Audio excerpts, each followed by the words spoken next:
Hello my dear student, मैं राकेश आप सभी का स्वागत करता है आज की इस नए वीडियो में। दोस्तों आज हम रिमाइंडर थ्योरम का एक नया कंसेप्ट बताने वाले हैं। ठीक है, अगर ये कंसेप्ट सीख लीजिएगा, ये रिमाइंडर थ्योरम का एकदम बेसिक कंसेप्ट है। अगर ये कंसेप्ट मालूम होगा तभी आपको रिमाइंडर समझ में आएगा, नहीं मालूम होगा तो रिमाइंडर समझ में नहीं आएगा। तो पहले कंसेप्ट समझिए कि कंसेप्ट क्या होता है। ठीक है, रिमाइंडर निकालने का सबसे बेसिक कंसेप्ट बता रहा है। जैसे हमें कोई भी संख्या को ले लेते हैं हम 53 को संख्या लिए है। अगर उसमें हम क्या करें, 5 से भाग लगा रहे हैं, भाग लगा रहे तो शेषफल कितना आ जाएगा। तो आप कह सकते हैं शेषफल रिमाइंडर कितना आएगा, भाग लगाइए कितना आएगा।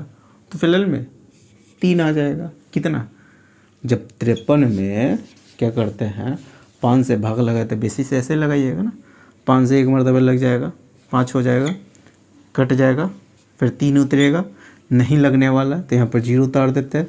नहीं लगने वाला है तब क्या कि यहाँ पर 0 उतार के यही आपके क्या हो जाए, यही रिमाइंडर शेषफल हो जाएगा। यही क्या शेषफल हो जाएगा, रिमाइंडर हो जाएगा। तो यही होगा, 3 आपके क्या हो जाएगा, रिमाइंडर हो गया। अब हम इसी संख्या को हम क्या कर रहे हैं, यहाँ से कंसेप्ट समझिएगा। इसी संख्या को हम तोड़ के लिख देते हैं। 53 कब लिख सकते हैं, 26 प्लस 27 इतना लिख सकते हैं। अगर उसमें फिर 5 से हमको भाग लगाना है तो रिमाइंडर कितना आएगा। तो क्या कीजिएगा, रिमाइंडर ऐसा अगर बीच में कोई भी संख्या, 2 को संख्या, 3 को, 4 को, कई को संख्या बीच में अगर जोड़ का साइन है, चिन्ह लगा हुआ है, ठीक है, या माइनस का चिन्ह लगा हुआ है, या गुना का चिन्ह लगा हुआ होगा, तीनों को मैथमेटिकल ऑप्शन हो सकता है ऊपर, या तो जोड़ होगा, गुना होगा, घटा होगा, इससे तीनों के अलावा के कुछ नहीं होगा। ठीक है, यही तीनों चिन्ह हो सकता है। तो आप क्या कीजिएगा, हमेशा अलग अलग भाग लगा दीजिएगा। आप हमेशा ऐसे करिएगा, अलग अलग भाग लगाइए, और भाग लगाने पर शेषफल जो आ जाएगा, ठीक है, शेषफल जो आएगा उसको आपस में क्या कीजिएगा, अगर बीच में प्लस का साइन है तो जोड़ दीजिएगा, अगर माइनस का साइन रहेगा, ठीक है, तो घटा दीजिएगा, गुना का साइन रहेगा तो क्या कीजिएगा, गुना कर दीजिएगा। रिमाइंडर को आपस में गुना कर दीजिएगा। ठीक है, गुना का साइन रहेगा, जोड़ने का साइन रहेगा, जोड़ का साइन रहेगा तो जोड़ दीजिएगा, और जोड़ने पर रिमाइंडर जो आ जाएगा, अगर वो रिमाइंडर क्या हो रहा है, जिससे भाग लगा रहे थे उससे अगर बड़ा आएगा, उससे अगर क्या हो जाएगा, बड़ा आएगा, तो फिर क्या कीजिएगा, उसमें भाग लगा दीजिएगा। तब तक भाग लगाते हैं जब तक वो रिमाइंडर डिवाइडर से छोटा ना हो। हमेशा इतना बात याद करके रखिएगा, ताकि इसमें भाग लगाइएगा तो क्या बार लग जाएगा, 5 × 5 = 25, 5 बार लगेगा, शेष कितना बच जाएगा, 1 बचेगा। यहाँ पर 5 × 5 = 25, शेष यहाँ पर कितना बच जाएगा, 2 बचेगा। ठीक है, बीच में किसका साइन है, प्लस का, तभी क्या कीजिएगा, प्लस लगा दीजिएगा। अब क्या कीजिएगा, जोड़िए तो 3 हो गया, और 5 से भाग लगा रहे थे तो फिलहाल 3 है, जो 5 से छोटा ही है, तो रिमाइंडर आपका क्या हो जाएगा, रिमाइंडर 3 हो जाएगा। रिमाइंडर कितना होगा, 3 हो जाएगा। यहाँ तक की समझ में ये आ गया होगा। अगर जब भी बीच में कोई भी साइन, जब भी कोई 2, 3, 4 को कै को संख्या आएगा, अगर उसमें प्लस माइनस गुना तीनों को चिन्ह हो सकता है, साइन हो सकता है, उस 3 साइन जो भी मैथमेटिकल ऑपरेशन होगा उसका काम पहले कर देंगे, रिमाइंडर निकालने के बाद उसका काम करेंगे, और करने के बाद जो रिमाइंडर आएगा, अगर वो रिमाइंडर डिवाइजर से क्या हो रहा है, बड़ा आ रहा है, तो क्या कीजिएगा, फिर डिवाइजर से रिमाइंडर में भाग लगा दीजिएगा, और जो शेष आ जाएगा वही आपका क्या हो जाएगा, आंसर हो जाएगा। जैसे मैं इसका कंसेप्ट थ्योरी में लिख देते हैं, ये थ्योरी हमेशा याद करके रखिएगा। इस पर बहुत सारा सवाल पूछा जाता है एग्जाम में, एकदम बेसिक है ये नहीं समझ में आएगा तो समझिए आपको रिमाइंडर नहीं समझ में आएगा। अगर कोई भी संख्या 2 या 3 को कै वो संख्या रहेगा, बीच में जो भी साइन रहेगा, जैसे प्लस वाला पहले से एगो संख्या ए है, बी दूसरी संख्या बी है, तीसरी संख्या सी है, और उसमें हम किसी एन से भाग लगा रहे हैं, तो शेषफल रिमाइंडर क्या बचेगा, तो ए को भाग करने पर जो रिमाइंडर बचेगा, ए को भाग करने पर जो रिमाइंडर बचेगा उसको लिखेंगे, बी को भाग करने पर एन से बी को भाग करने पर जो रिमाइंडर बचेगा, ठीक है, वो लिखेंगे।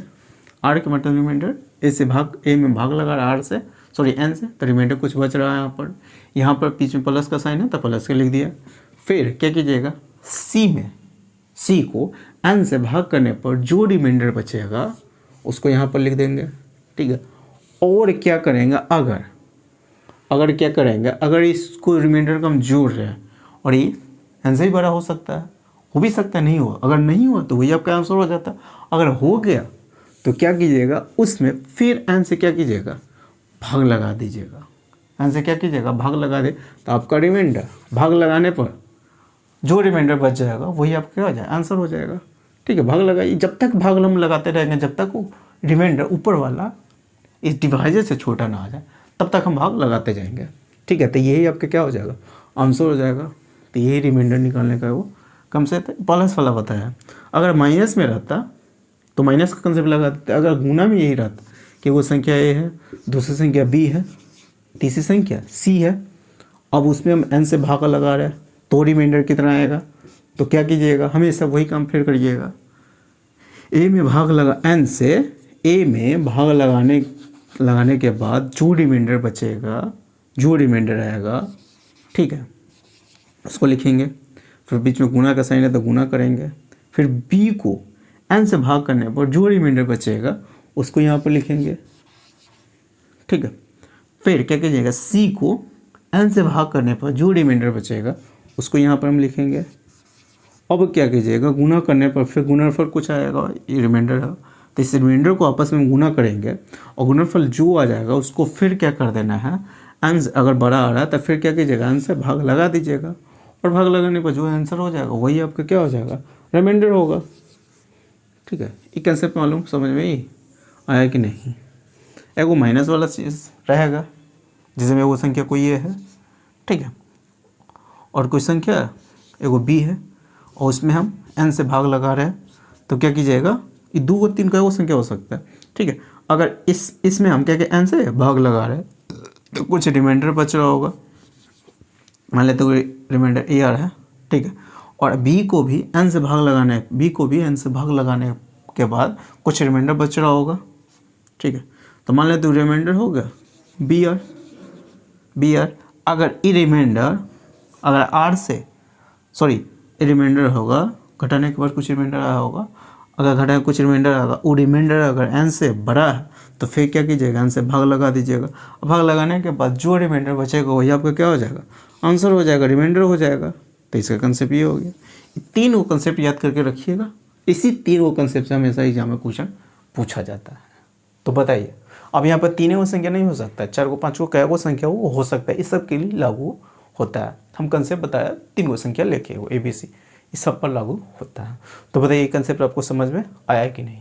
अगर आया होगा तो अभी तक वीडियो को लाइक नहीं किया हो तो पहले वीडियो को लाइक कर दीजिएगा, और अभी तक चैनल को सब्सक्राइब नहीं किया हो तो चैनल को भी सब्सक्राइब कर लीजिएगा, साथ में बेल आइकन को प्रेस कर दीजिएगा। इससे क्या होगा, मैं जितने वीडियो अपलोड करूँगा सारे वीडियो का नोटिफिकेशन आपको मिलता रहेगा। ठीक है, तो चलिए फिर मिलते हैं नेक्स्ट वीडियो में।